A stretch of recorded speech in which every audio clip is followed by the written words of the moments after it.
آج میں آپ کے سامنے 4 ایسے اعمال کا ذکر کرنا چاہتا ہوں جن کا بے حساب اجر ہے، جن کے حساب کا، جن کے اجر کا رب العالمین نے ذمہ لیا ہے۔ یعنی رب العالمین اپنی شان کے مطابق اس انسان کو اجر عطا کریں گے جو ان 4 اعمال میں سے کسی ایک کو بھی اپنا لیتا ہے، تو فرمایا اس کا اجر مجھ پر ہے۔ اس میں سے سب سے پہلا جو عمل ہے وہ ہے روزہ۔ فرمایا الصوم لی وانا اجزی بہ۔ انسان جو ہوتا ہے وہ رب العالمین کے لیے روزہ رکھتا ہے، تو فرمایا اس کا اجر بھی مجھ پر ہے۔ اور دوسرا عمل فرمایا وہ صبر ہے، جس کے بارے میں رب العالمین نے قرآن پاک کے اندر فرمایا ہے انما یوفی الصابرون اجرہم بغیر حساب۔ جو صبر کرتے ہیں نا، ان کا جو اجر ہے وہ رب العالمین کے پاس ہے۔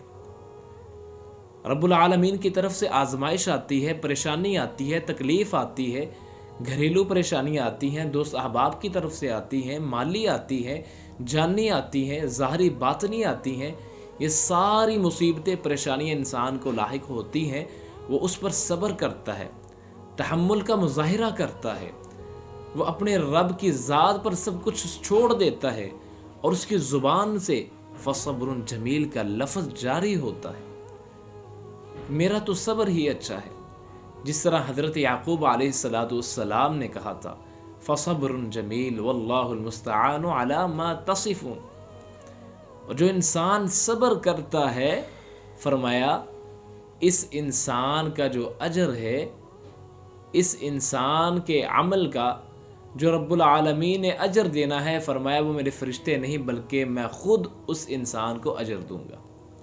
دوسری چیز یہ ہے، صبر کرنا سیکھیے، تحمل کا مظاہرہ کیجیے۔ تیسری چیز فرمایا جو انسان معاف کر دیتا ہے، حق پر ہونے کے باوجود معاف کرتا ہے۔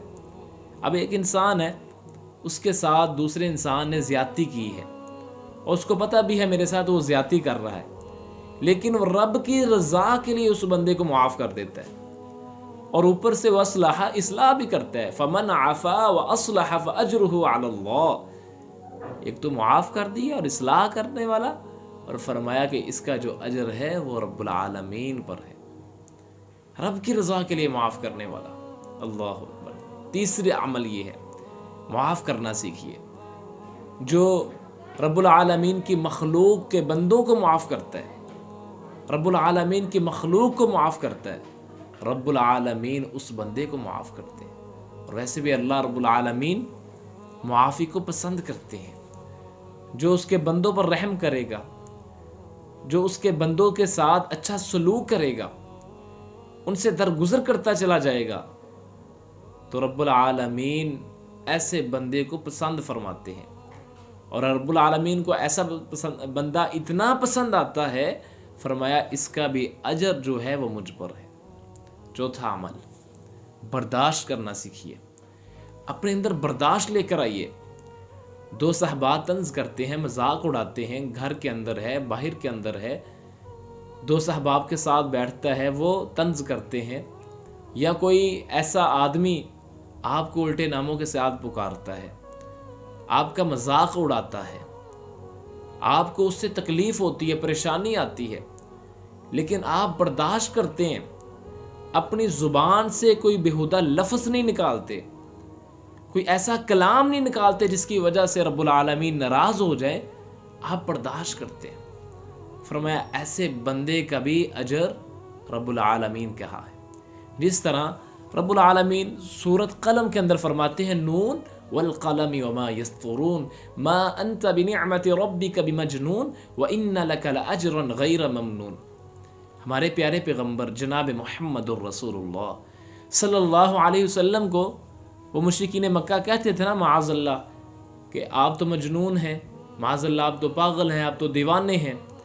تو رب العالمین نے اپنے پیارے پیغمبر کو تسلی دی، اے میرے محبوب پیغمبر، میں نے آپ کو پیدا کیا ہے، میں کہتا ہوں وَإِنَّكَ لَعَلَىٰ خُلُقٍ عَظِيمٍ، آپ خلق عظیم پر فائز ہیں۔ یہ کہتے ہیں تو ان کے کہنے سے کیا ہوتا ہے؟ وَإِنَّ لَكَ لَأَجْرًا غَيْرَ مَمْنُونَ، آپ کا اجر مجھ پر ہے، آپ کو بے حساب اجر ملے گا۔ ہمارے پیارے نبی علیہ الصلاۃ والسلام نے برداشت کرنا سیکھا، برداشت کیا، ان کے طعنوں کو، ان کے الفاظوں کو، ان کی تکالیف کو